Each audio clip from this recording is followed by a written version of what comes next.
How can I help you today? I'm sure I can definitely assist you with that. And is this for the number that you're calling from?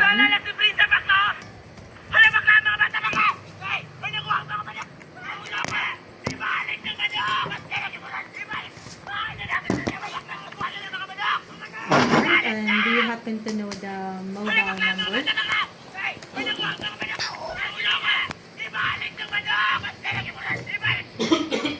Mm-hmm.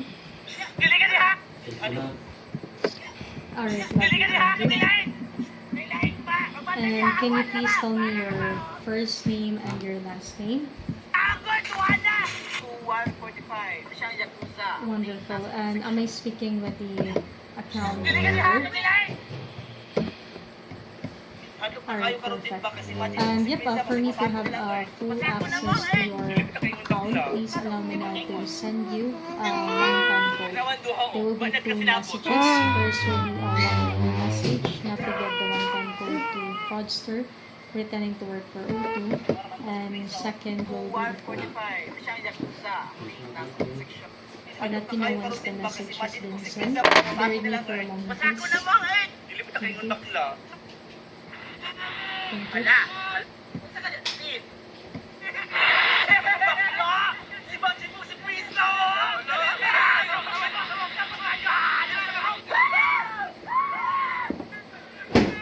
Alright, so we're currently experiencing some system latency.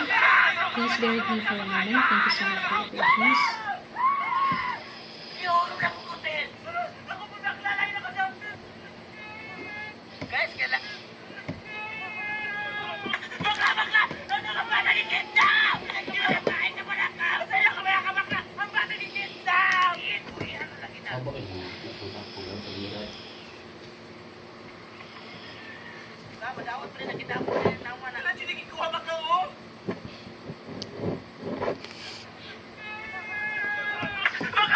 Guys, kailangan kisses si Snow White para makamata.